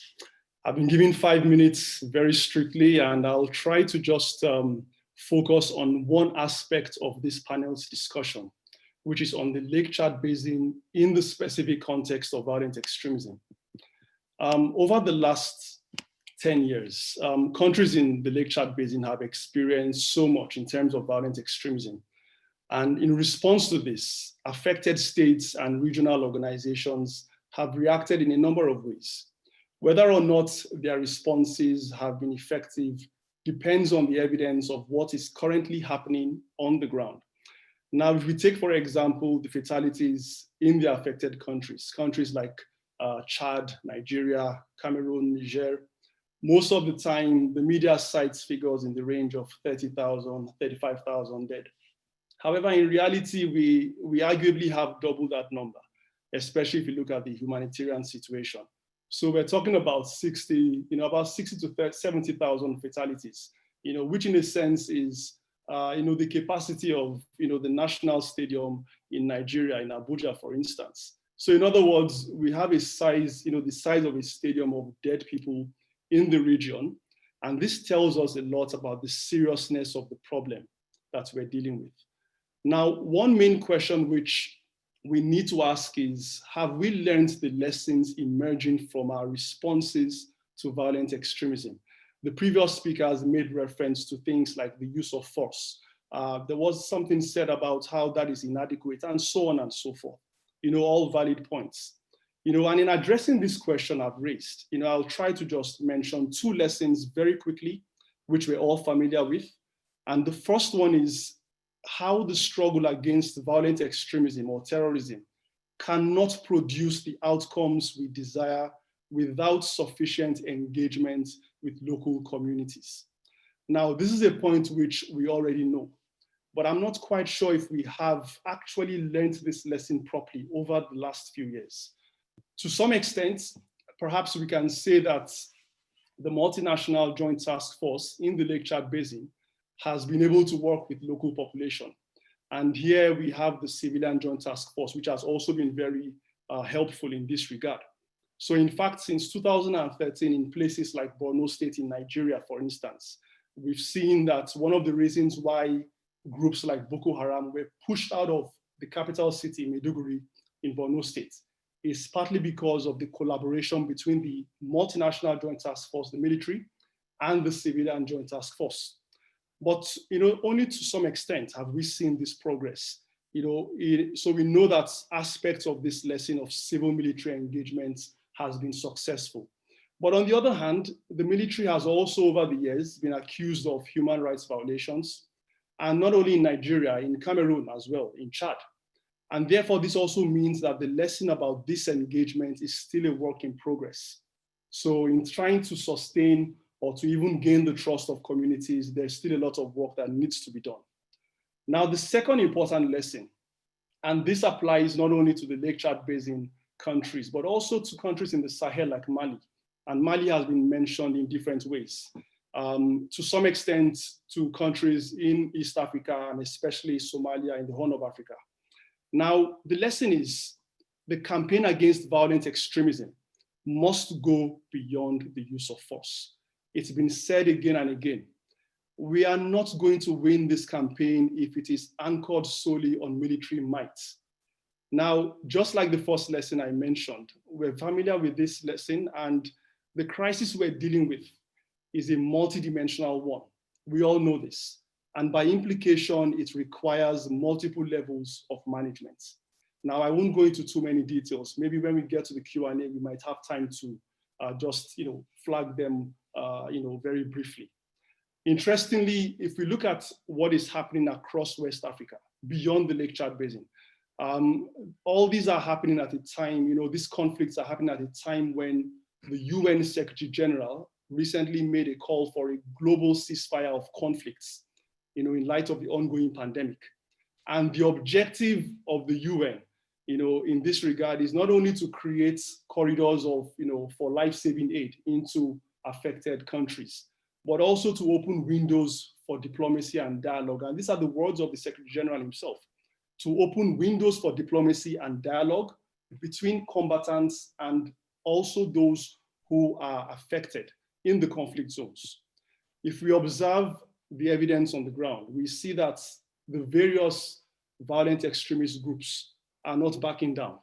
And in spite of heavy investment in military campaigns in the, with the MNJTF, with the G5 Sahel, and of course, with AMISOM as well in East Africa, which at some point gulped as much as $1 billion annually. We're not quite seeing the kind of progress we're yearning for. Now, even the United States. We've got to move on, Dr. Akin, so. Yes, that's my last point. I'm rounding up the last point. Even when you look at countries like the US, we see that after almost 18 years fighting in Afghanistan, at some point they needed to resort to some form of talks with the Taliban. So this tells us that beyond the use of force, there are other approaches which need to be explored. And I think the UN, ECOWAS, and other multilateral organizations need to use the convening power they have to create that context where such a discussion can take place. So I'll stop here and I'll hand over to Andrew. Thank you very much. Thank you very much, and sorry to have rushed you. Dr. Dakwa, over to you. Okay, thank you very much. I'm going to focus on the mediation process in Mali. As an unfolding process, of course, it's somewhat challenging to provide a commentary on it. And so I'm going to do two things mainly. First, I'm going to highlight what has worked with the mediation process, and then offer some signposts to complement going on. The joint efforts. So although ECOWAS has been in the driver's seat, there has been consultations with other multilateral organizations, notably the AU and the UN. And this is critical because it is absolutely important to have a common message from the three organizations. And of course, that seems to have worked well in of sanctions and the transition to take place. The third is the inclusive engagements. So way before the coup, when President Jonathan began his engagement in Mali, he consulted with almost all the actors in the crisis. I will quickly go on to what needs to be done. First of all, I think that one of the lessons we need to learn from Mali is the need to have a whole of country approach. When the UN went into Mali, it focused on what was considered the hotspots, the trouble areas. And then down the line, we realized that the areas that were not considered to be hotspots all of a sudden became hotspots. Now we have a coup and we're trying to get the country back to civilian and democratic rule. It is absolutely critical that the focus is not just on the so-called hotspots. The second thing that I think we need to also pay some attention to is to develop a comprehensive peace building and state building strategic plan to accompany the political strategy. So ECOWAS and the AU quiet, and this ECOWAS is in the lead seat agencies, and the now established AU Development Agency can also do. We know the problems in Mali, there's no need to profile that, but in trying to help the state, we need then to accompany the political and institution building are absolutely critical. This is because I recall in 2018, when I was in Mali doing field work, one of the challenges that a lot of Malians have actually lost faith in their institutions. So we need to bring back faith in the institutions. The third and final point that I would like to raise is the need for the mediation process to utilize the mediation support structures in the three institutions. So in ECOWAS, in the African Union, and in the United Nations, there are mediation support units that have been established. Mediation can go so far. I do not think that was a long time, but have the capacity and the technical know-how to be able to identify what needs to go into the process way after the political mediation is finished. And also beyond the ongoing strategic engagements, there is a need to address some of the technical challenges that exist. And this is where the mediation support unit will be able to bring Dr. Dankwa, I believe your line is disconnecting, and so we can't really hear you. Facilitated to assist out in the medium to the long term. Sorry, yeah, your line was disconnecting, so we couldn't hear the last point. So, but what I'm going to do is I'm going to move on to the Q&A session, just because we're also out of time. And so one of the questions that have come in, which haven't really been discussed, and I'll throw this question out to everybody, is what are the main threats for maritime security in the Gulf of Guinea or across the Gulf of Guinea? We know that the levels of piracy is as high as it is in the Gulf of Aden once upon a time, but what is ECOWAS's approach, Your Excellency, and what should we be doing to counter some of the problems that is emerging off the Gulf of Guinea?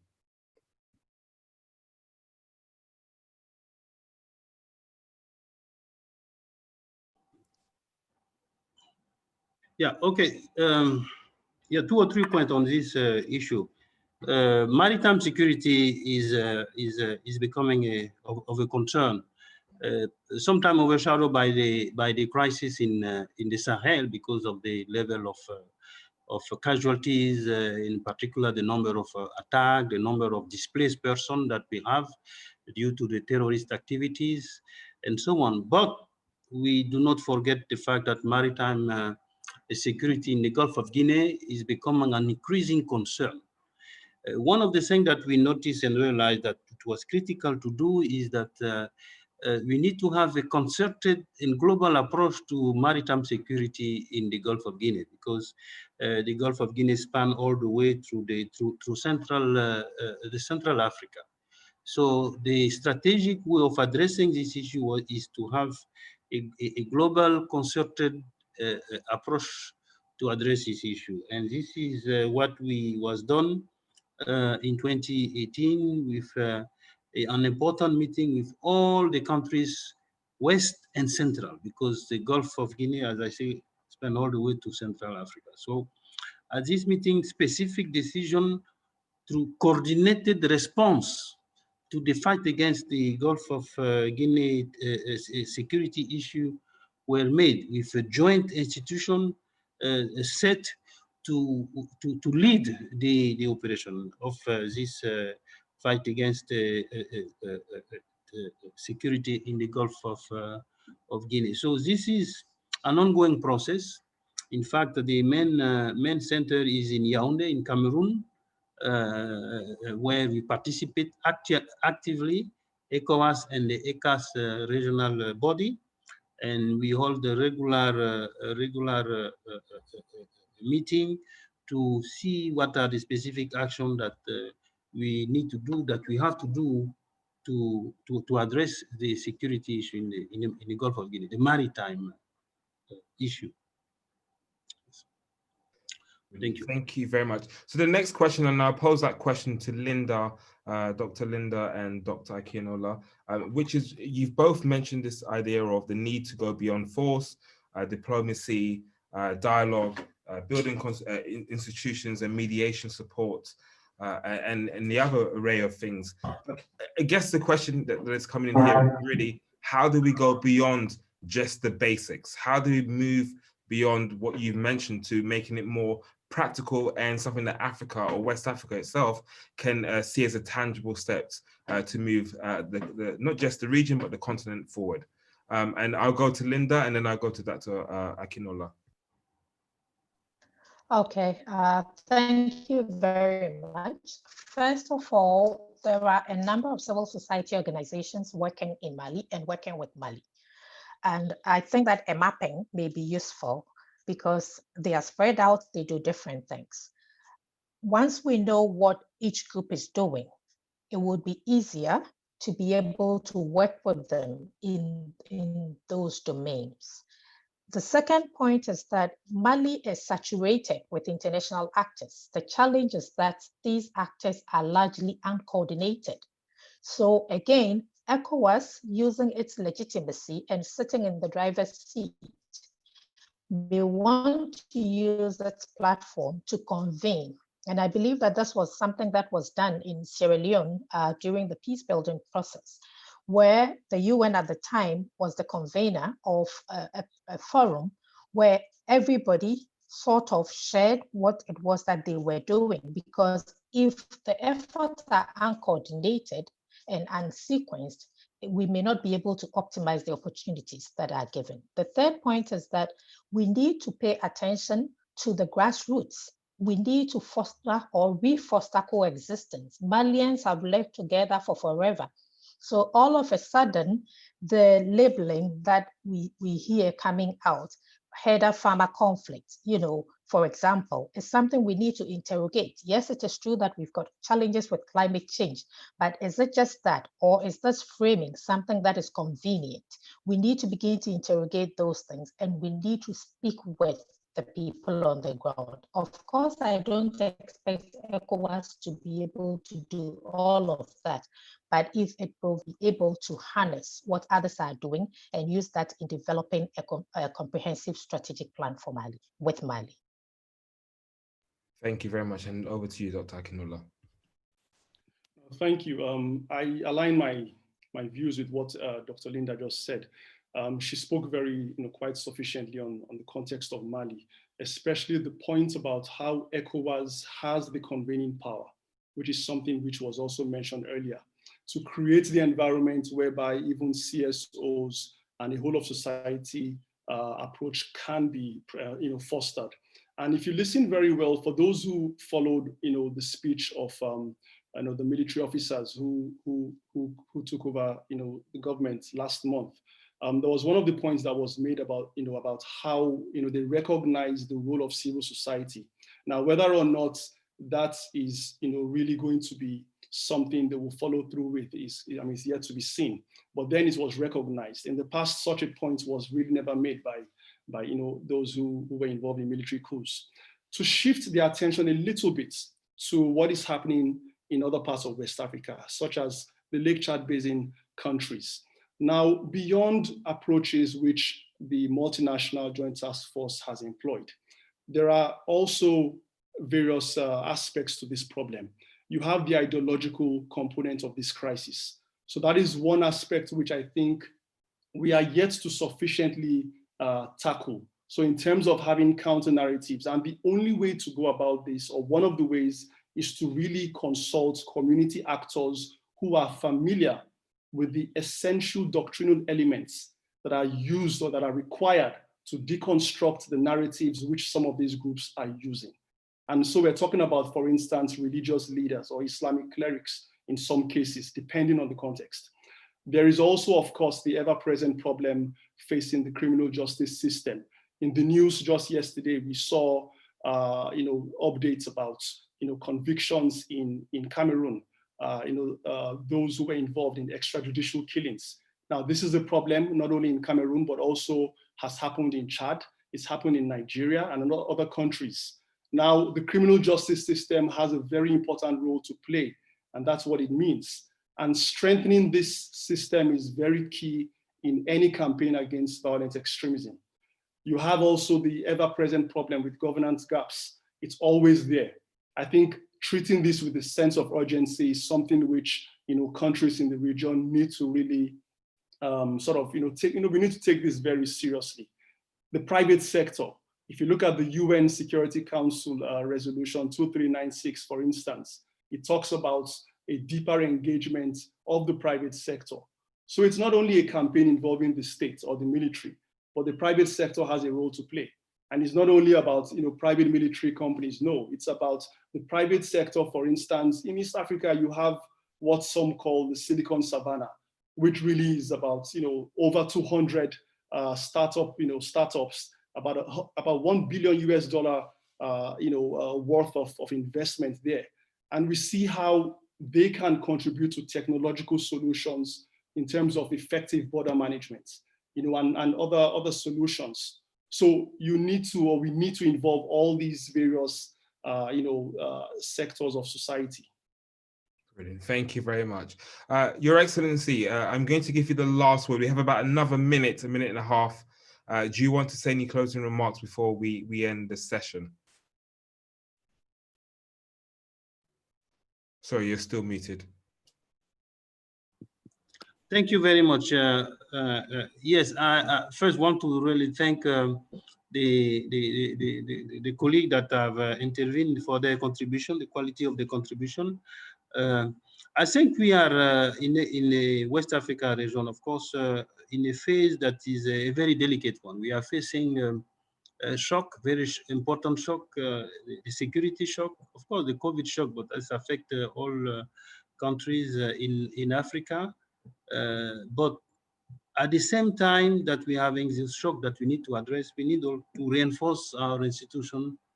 We need to reinforce our internal processes, electoral process, governance structure. We need to, particularly on this governance, make sure that the aspiration of the people are well aligned with what those in charge of leading the countries are doing. And this, of course, need a strong alignment, strong processes in electoral, in election in particular.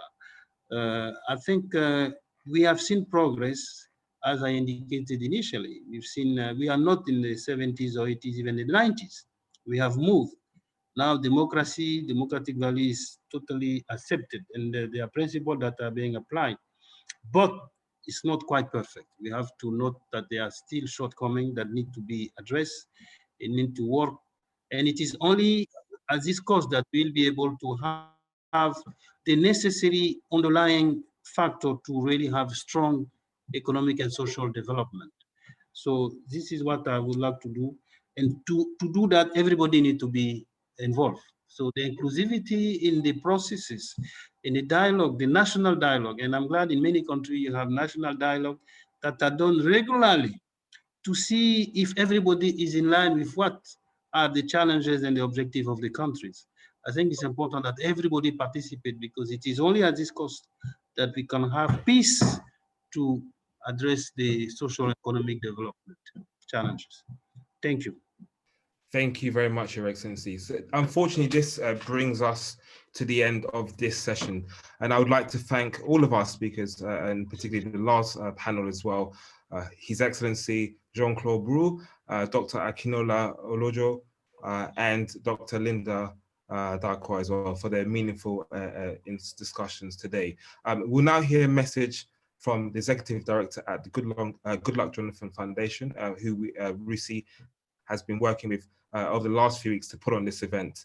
So I hand the floor over to Anne Oya.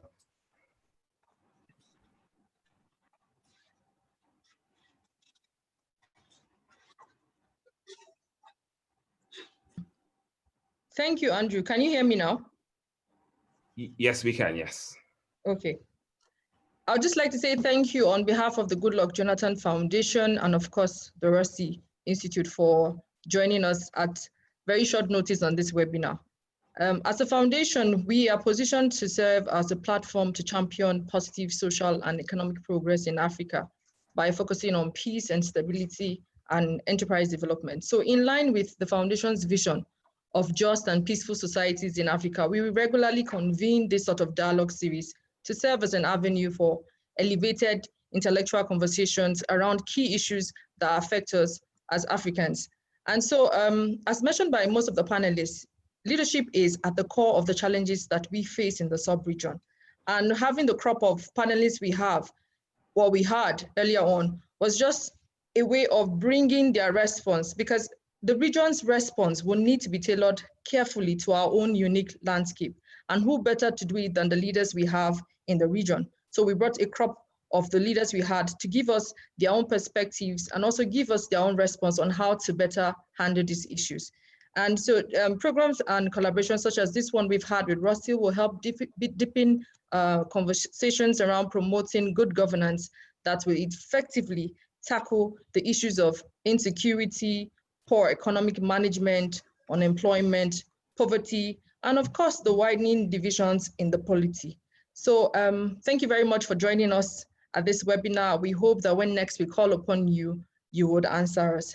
Thank you. And we intend to develop policy papers around this that people can use to engage with government and different, the various stakeholders on how to better move the region and of course the continent forward. Thank you. Brilliant. Thank you so much. And as Anne said, it's been weeks of preparation. And so just want to thank the foundation and also our RUSI team who've been in the background helping to put this together. And that really brings us to the end of this webinar. Thank you. Obviously, look out for more African perspective webinars. We have a few more next month. But just to say thank you to everyone and have a lovely day and keep safe.